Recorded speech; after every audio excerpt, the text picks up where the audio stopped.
This Sega console was amazing, even though some dreams do die too soon. It had online play before broadband, graphics that rivaled the arcades, and the heart of a company desperate for redemption. Yet, it still failed. The Sega Dreamcast wasn't just another console, it was Sega's last stand, the final defiant spark of a company that had once defined what video gaming meant, would ultimately go out with a spectacular bang. Everything about the Dreamcast seemed phenomenal. It had built-in internet access at a time when most people were still terrified of dial-up charges, arcade-perfect conversions of Sega's greatest hits, and a developer-friendly design that invited experimentation. On paper, it should have been unstoppable, and for a brief glittering moment it was, but of course, innovation alone can't save a company drowning in its own mistakes. So, with all that said, join me today as we celebrate Sega's boldest console, a machine that's promised the future only to become a monument to everything the company could have been. I am Lady Arcade, and today we're going to be taking a look back at the Sega Dreamcast, the console that changed everything, remains beloved, yet still lost everything anyway. This is its story and why it's still worth your time. To understand why the Dreamcast came to exist, we first need to talk about what Sega had become by the mid-90s, a company at war with itself. Just a few years earlier, Sega had dominated both the arcades and the living room. The Mega Drive had given them swagger, Sonic the Hedgehog had given them a mascot to rival Mario, and the Saturn, well, that was supposed to be their next big triumph. Instead, it became a cautionary tale, no matter how many of us continue to profess our love for that cult system. If you've already seen my Sega Saturn episode, you'll know how that story went. The Saturn launched to instant success in Japan, but its surprise early release in North America blindsided retailers and partners, leading to chaos. Third-party support dried up, consumers were confused, and developers struggled to make sense of the machine's labyrinthine hardware. By the time Sony arrived with the PlayStation, sleek, affordable and developer-friendly, Sega's momentum had evaporated. By 1997, Sega wasn't just losing money, it was losing faith. Inside the company, the Japanese, American and European branches were each pulling in different directions. The whole company was a mess, and clearly something had to change. Enter Hideki Sato, Sega's senior hardware engineer and longtime architect of the company's consoles, including the original Mega Drive. Sato was tasked with an almost impossible brief: rebuild Sega's reputation from the ground up with a console that was affordable to produce, easy to develop for, and bold enough to restore the company's image. His vision for the new system was simple but radical: no more over-engineered hardware nightmares, no more costly proprietary experiments. The new console would use proven, off-the-shelf components to keep prices low and attract developers back to Sega's side. It was a back-to-basics approach born from desperation, but it would also give rise to something truly special, a machine that carried the lessons of every past failure and all the passion that still remained inside Sega's battered heart. If the Sega Saturn was a warning about overcomplicated design, the Dreamcast was Sega finally learning the lesson and overcorrecting in the best possible way. This time there would be no arcane circuitry, no cryptic development kits and no nightmarish programming manuals. Hideki Sato's new machine was built around simplicity, power and cost efficiency. Inside was a 200MHz Hitachi SH4 processor capable of roughly 1.4 billion floating point operations per second, also known as flops, which was impressive stuff for 1998, and paired with an NEC Power VR2 GPU that rendered crisp, colourful 3D graphics with a clarity that rivaled Sega's own arcade boards. The Dreamcast could display over 16 million colours, output VGA quality visuals, and maintain a consistent 60 frames per second when pushed by talented developers. But perhaps the cleverest thing about it wasn't raw power, but shared DNA. You see, part of what made the Dreamcast special was that its architecture mirrored Sega's Naomi arcade system.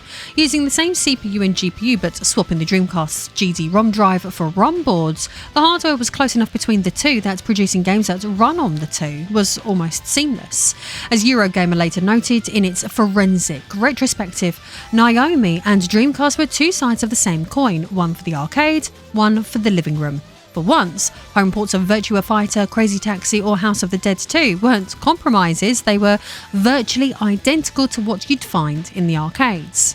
Reception of this kind was common at the time. GameSpot once famously declared, "Soul Calibur on Dreamcast is arcade perfect. No compromises, no load screens." For developers, it was a revelation. Gone were the headaches of the Saturn's twin CPU balancing act. The Dreamcast toolset was straightforward, flexible, and even familiar. It could run either Sega's proprietary SDK or Microsoft's Windows CE environment, allowing PC developers to jump in with minimal retraining.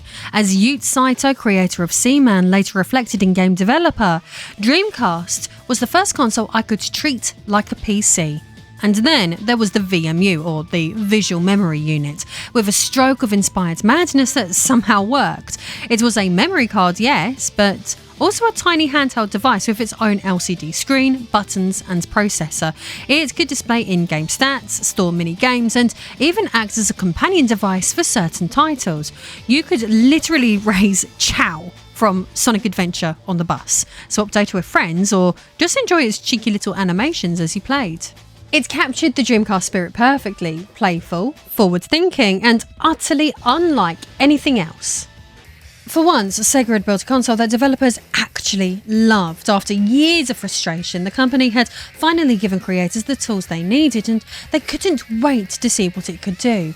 The result would be some of the most inventive and technically dazzling games Sega had ever produced, leading many to believe the sky was the limit for this legendary machine.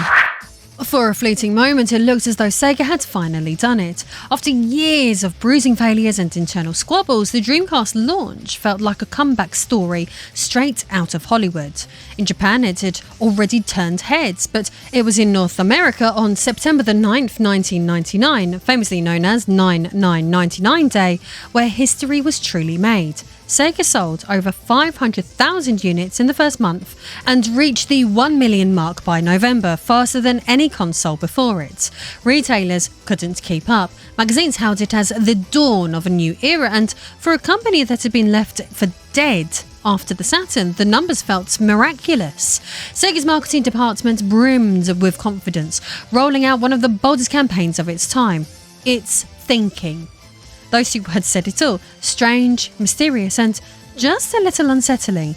The ads framed the Dreamcast as more than a machine, intelligent, aware, even alive. It was a campaign that dared to make people curious. Chris Gilbert, Sega of America's executive vice president, captured the euphoria perfectly when he told reporters, "Achieving the 1 million units sold milestone is akin to a record going platinum." For Sega, this was vindication, proof that innovation still meant something.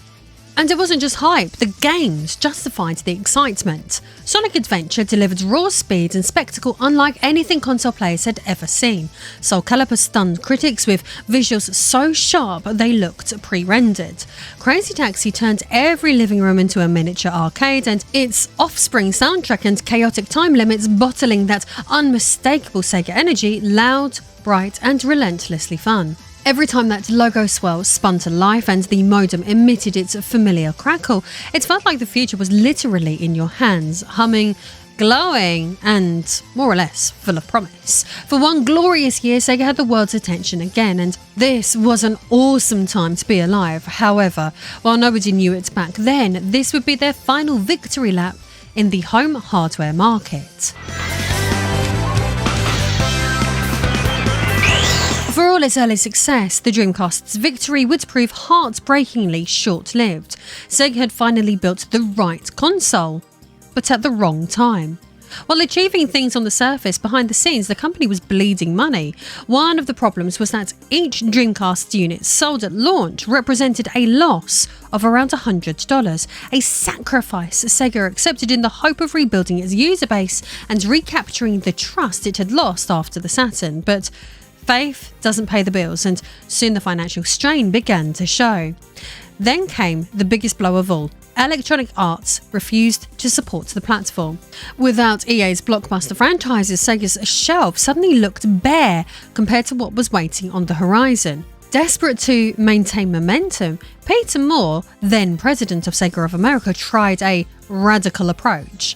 He slashed the console's price from $199 to $149, offering a $150 rebate for players who subscribe to SegaNet, the company's fledgling online service. For a moment it worked. The move stirred retailers and caught the attention of players frustrated by PlayStation 2 shortages.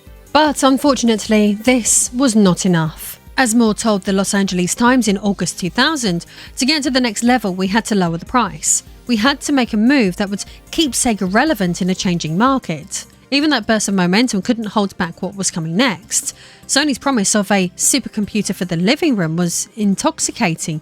The inclusion of a DVD drive gave the PlayStation 2 an edge that no amount of Sega innovation could match. For many households, the idea of buying one device that played both games and films was irresistible.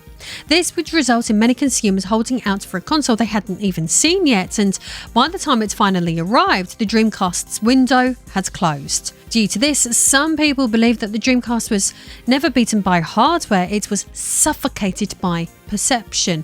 The future Sega had dreamed of was happening, just not with them. For all of its commercial struggles, the Dreamcast's legacy was never defined by sales figures or market share. It was defined by imagination, which means no matter how fast it fizzled out, both its legacy and library continue to astound players to this day. You see, due to their situation, Sega knew this would likely be their last chance to make a statement, and so they poured everything they had left into the games. The result was one of the most inventive and artistically confident libraries in console history, so let's take a little look at some of the greats.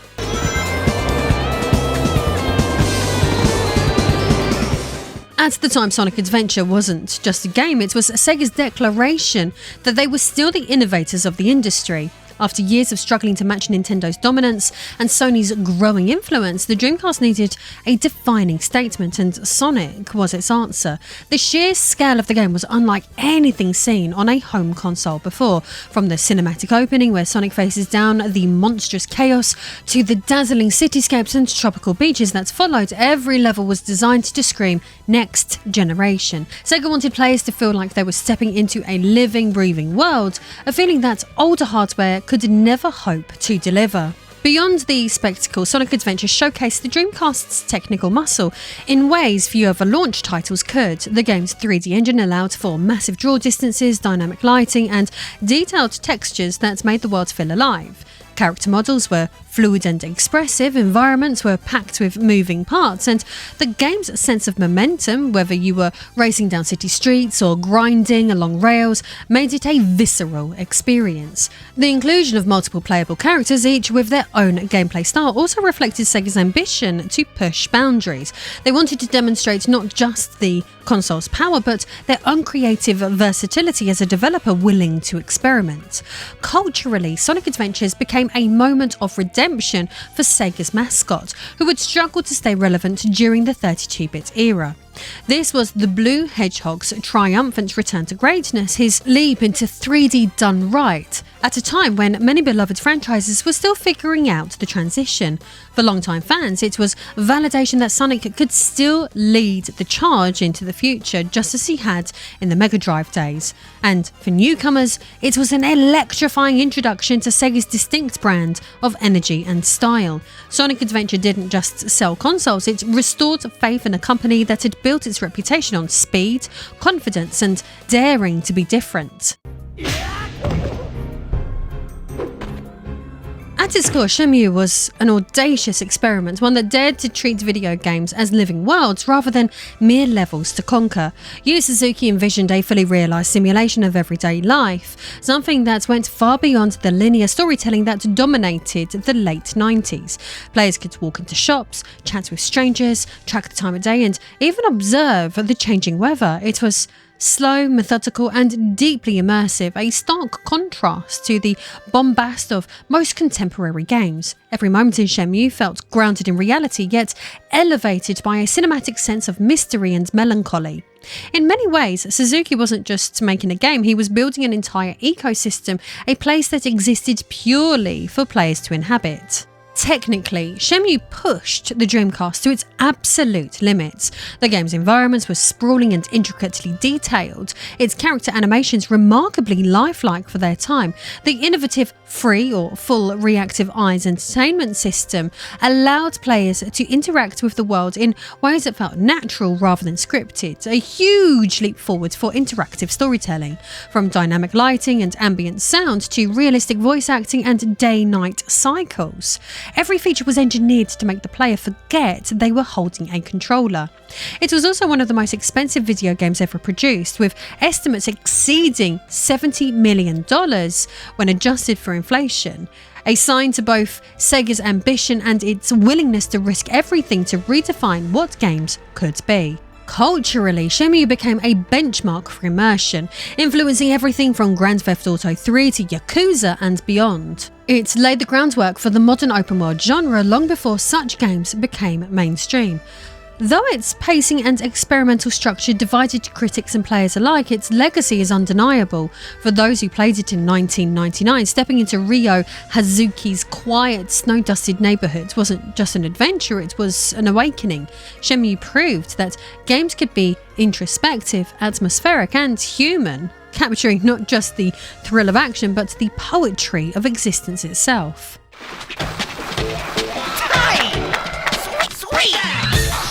Where Shenmue sought to mirror the real world, Jet Set Radio exploded out of it with spray cans and attitude. It was the embodiment of everything that made Sega cool, rebellious, unpredictable, and bursting with energy.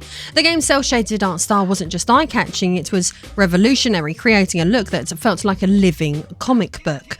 Streets were drenched in neon, the characters oozed confidence, and every wall was a canvas waiting to be tagged.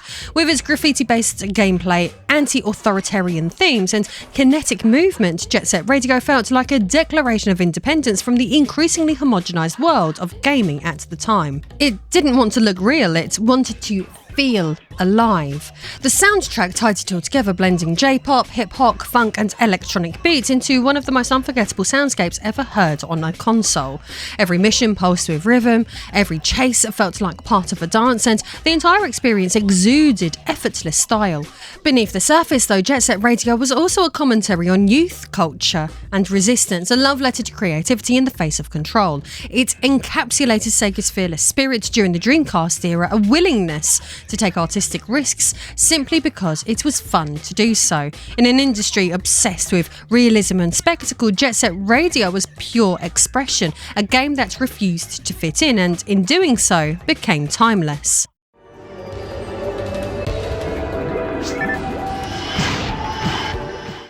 Phantasy Star Online was a glimpse into the future, a bold experiment that proved that online gaming could work on consoles long before broadband became mainstream. While PC players were already familiar with the concept of online RPGs, Sega brought that experience to living rooms everywhere, complete with seamless co-op play and real-time chat over a 56K modem. It was an unprecedented achievement for the year 2000, connecting players across continents in a shared digital world that felt alive and unpredictable. Every quest, battle and item drop became a social experience, and even with its primitive text bubbles and limited communication tools, Phantasy Star Online fostered genuine camaraderie among strangers, something no console had ever achieved before. The brilliance of PSO lay in its simplicity and sense of wonder. Rather than overwhelming players with complex systems, it focused on atmosphere and connection, growing landscapes, haunting music, and the joy of teamwork. It wasn't just about levelling up, it was about being part of something bigger, a shared adventure that transcended geography. Sega's vision of online gaming as a communal, almost utopian experience was years ahead of its time. For Dreamcast owners, logging into Phantasy Star Online felt like stepping into the unknown, the first taste of a connected future that could eventually define gaming itself. Well, come on, then. Let's get going. Crazy Taxi was Sega at its most unfiltered, a perfect translation of their arcade DNA into the home. It didn't pretend to be deep or serious, it was loud, brash and gloriously excessive. Players were thrown into a sun-soaked cityscape where time was money and chaos was the goal, weaving through traffic at breakneck speed while the Offspring and Bad Religion blasted through the speakers. The result was a sensory overload that perfectly captured the late 90s arcade vibe, colourful, rebellious and endlessly replayable. Every second of Crazy Taxi radiated Sega's trademark confidence, the kind that said gaming didn't have to be complicated to be unforgettable. But beneath the noise and energy lay a masterclass in design. The game's physics, while exaggerated, were fine-tuned to perfection, rewarding skill, precision and creativity in every daring shortcut or hairpin drift. Its open-world layout encouraged experimentation long before sandbox games became the norm, and its scoring system made every run feel like a performance. Most importantly, Crazy Taxi was fun in its purest form, a reminder of why Sega's arcade roots mattered. It embodied the Dreamcast's ethos of immediacy and excitement, proving that when Sega was at its best, it didn't just make games, it made experiences that lived rent-free in your memory for decades. Call me, okay? Seaman was the kind of game that could only have come from Sega, eccentric, unsettling and years ahead of its time. While other studios were chasing graphical realism or cinematic storytelling, Sega handed players a virtual aquarium and told them to talk to a fish with a man's face. Using the Dreamcast's microphone attachment, players could literally converse with Seaman, who responded with biting sarcasm, unsettling insight and occasionally genuine warmth. It blurred the line between game and experiment, offering something more akin to a psychological study than a traditional interactive experience. The genius of Seaman lay in its willingness to make players uncomfortable, to force them into a relationship that felt both ridiculous and meaningful. It reflected Sega's boundless curiosity and their refusal to play by anyone else's rules, a philosophy that defined the Dreamcast era. While other companies refined existing genres, Sega created entirely new ones, driven by more imagination than market research. Seaman wasn't just weird for the sake of it, it was a commentary on human interaction, technology and empathy, wrapped in the body of a talking fish. It may have been one of the strangest games ever made, but it also symbolised something beautiful, a company brave enough to ask, why not?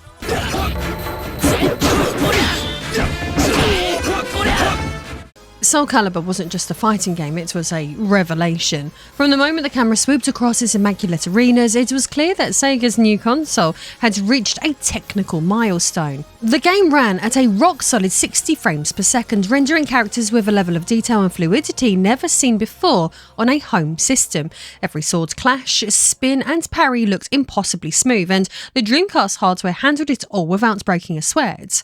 For many players, Soul Calibur was the first title that truly felt next generation, a showcase so stunning that it became the go-to demo for anyone showing off their new console. It was the kind of technical leap that made jaws drop and sold hardware on site. But beyond the visual, Soul Calibur embodied everything that made the Dreamcast era special: ambition, artistry, and a sense that gaming had suddenly matured. The combat system was elegant yet deep, accessible to newcomers but layered enough to reward mastery. Each fighter had personality and rhythm, and the game's fluid 8-way movement redefined what 3D fighting could feel like. It wasn't just the best version of a beloved arcade game, it was better than the arcade itself, something unheard of at the time. In an age obsessed with pushing boundaries, Soul Calibur proved that the Dreamcast wasn't just powerful, it was capable of magic.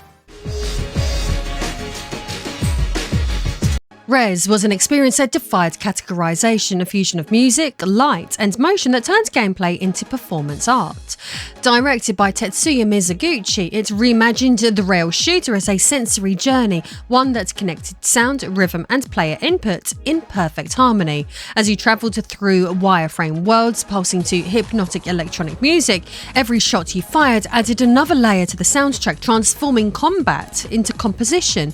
The result was a game that felt alive, reactive and meditative and exhilarating all at once. Rather than bombarding players with spectacle, Rez invited them to feel the game and to lose themselves in its audio-visual flow until the boundary between player and machine dissolved.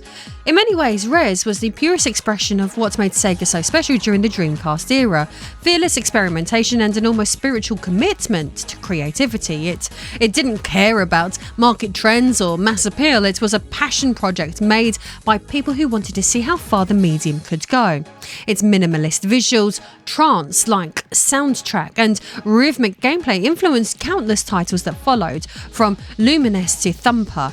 While it wasn't a commercial juggernaut, Rez left an indelible mark on gaming culture, proving that a game didn't need realism to be profound. It was proof But Sega's Dreamcast wasn't just a console, it was a canvas for ideas that still resonate decades later.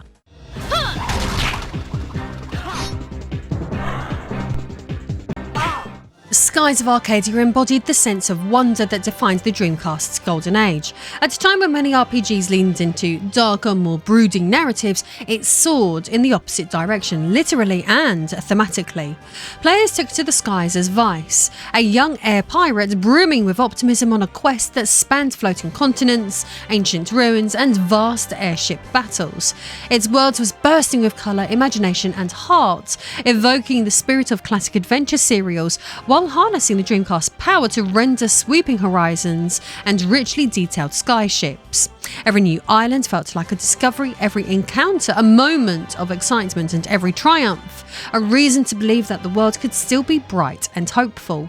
What truly made Skies of Arcadia special was its unshakable positivity. While its turn-based battles and exploration systems were beautifully crafted, it was the game's tone that left the lasting impression. It wasn't just about saving the world, it was about believing in it. The characters were earnest without being naive. The storytelling was confident without cynicism, and in an era defined by anti-heroes and moral ambiguity, Skies of Arcadia reminded players of the joy in pure, unfiltered adventure. It was in many ways the heart of the Dreamcast, a game that captured Sega's boundless imagination and unwavering belief that gaming could still make us dream.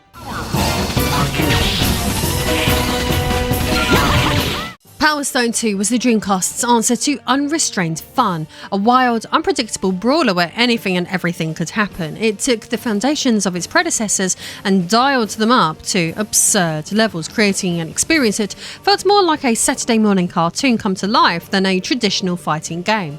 Up to 4 players could battle it out in fully 3D arenas that constantly shifted and exploded around them, with items, hazards, and environmental traps adding layers of chaos to every match. It was a game that didn't just encourage mayhem, it celebrated it. What made Power Stone 2 so special was how effortlessly it captured the Dreamcast's experimental energy. It wasn't about balance or precision, it was about joy, the pure thrill of competition among friends as you scramble to grab the next weapon or Power Stone before anyone else. Its vibrant visuals, tight controls, and infectious sense of fun made it one of the most beloved multiplayer titles of its generation. Sega's willingness to greenlight something so gleefully chaotic summed up everything that made the Dreamcast era magical. It was bold, creative, and completely unafraid to take risks, proof that even in its final days, Sega's imagination never faltered. Together, games like these embody everything the Dreamcast stood for: risk-taking, creativity, and unfiltered fun. They are the reason the console's legacy still burns so brightly today. Sega may have lost the war, but for many, artistically, the Dreamcast won it.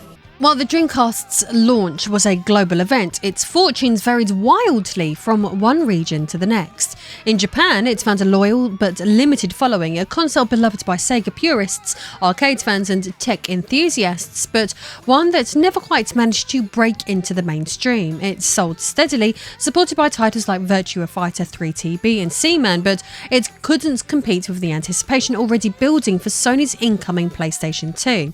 The Dreamcast had captured hearts, but certainly not enough wallets. In Europe, however, the story began with cautious optimism. After a brief delay, the Dreamcast finally arrived on the 14th of October 1999, trailing a marketing budget of nearly £50 million. Sega Europe went all in. The swirl logo was changed from orange to blue for regional branding, and the company launched an ambitious campaign fronted by Robbie Williams, complete with the slogan promising up to 6 billion players online. For a moment, it worked. In the UK alone, 500,000 consoles were sold by Christmas, but beneath that optimism, cracks were already forming. European modem speeds were throttled to 33.6 kilobytes per second instead of the American 56 kilobytes per second, causing frustration for early adopters eager to explore the console's online features. And while Sega's marketing was loud, distribution wasn't. Some retailers received stock weeks late, dampening momentum and leaving pockets of demand unfilled. Then came the problem Sega never saw coming: piracy. The Dreamcast's proprietary GD-ROM format had been designed to prevent copying, but it was soon defeated by hobbyists armed with tools like DreamShell and Boot CD version 1.1. Within months, entire game libraries are circulating online, easily burnable to standard CDs. Part of the vulnerability lay in the GD-ROM itself. At roughly 1 GB per disc, it offered only a modest capacity to boost over to standard CDs, which made duplication simple once the encryption layer was cracked. The Dreamcast's brilliance made it easy to love and just as easy to steal. For every modem that connected, a dozen burned GD-ROMs disconnected Sega's profits, a problem that would of course only hasten the beloved device's demise. By early 2001, the writing was on the wall. Sega had fought harder than anyone expected, but the numbers simply wouldn't add up. Despite an incredible library and one of the strongest launches in console history, the Dreamcast has slipped beneath the tidal wave of PlayStation 2 hype. Retailers were hesitant to restock. Third-party support had evaporated, and Sony's machine, with its promise of DVD playback and household dominance, had left Sega with no room to breathe. In March 2001, Sega officially announced that it would cease production of the Dreamcast and withdraw from the hardware business entirely. For a company that had defined entire eras of gaming, from Outrun and Sonic the Hedgehog to Virtua Fighter and Crazy Taxi, it was a moment of profound loss. Yet, even in its final days, the Dreamcast's story still found a note of quiet heroism. Sega's chairman Isao Okawa personally forgave more than $700 million in company debt, using his own fortune to pay employees and soften the blow of the transition. According to the BBC's report, Sega Chief's $700 million gift, many within the company were moved to tears by his generosity, a rare act of personal sacrifice in corporate history that ensured Sega could live on as a software publisher rather than vanish entirely. Okawa passed away only weeks later, on the 16th of March 2001. At his funeral, colleagues and rivals alike paid tribute to the man who had saved Sega in its final hour. When the Dreamcast was finally discontinued, journalist Stephen L. Kent summed up what so many were feeling. If ever a system deserved to succeed, it was Dreamcast. Sega's departure from hardware marked the end of an age, not just for the company but for gaming itself. The Dreamcast was more than a console, it was a declaration of what games could be when imagination came before profit, and though it fell short commercially, it burned brighter than anything that came before it. For Sega, this was the end of an empire, but for players, it was the beginning of a legend, one which, just like in this video, we continue to recount and celebrate to this very day. The Dreamcast may have fallen, but it never truly died. In fact, it's one of the few consoles whose story arguably became more interesting after its official end. As you see, in the years that followed Sega's withdrawal from the hardware business, something remarkable happened. The community refused to let go. Enthusiasts, collectors and independent developers picked up where Sega left off, transforming the Dreamcast into one of the most vibrant posthumous platforms in gaming history. Due to this, new titles continued to appear long after their discontinuation. Independent studios like NG Dev Team released Last Hope and Gunlord, games that pushed the hardware to its limits and proved that Dreamcast discs could still sit proudly on store shelves. Others, such as Intrepid Izzy, demonstrated how modern indie sensibilities and retro hardware could coexist beautifully, bridging generations through passion and creativity, and the console's pioneering online functions, once written off as relics of a forgotten experiment, have also been resurrected. Thanks to a dedicated group of fans and tinkerers, DreamPie now emulates Sega's original network infrastructure, bringing online multiplayer back to life for Phantasy Star Online, Choo Choo Rocket, NBA 2K1 and more. For many, they refuse to let the dream die. Hardware modders too have done their part. Devices like the GD EMU, USB GD-ROM and Mode allow collectors to replace the fragile GD-ROM drive with modern solid-state storage, cutting down load times and preserving aging hardware.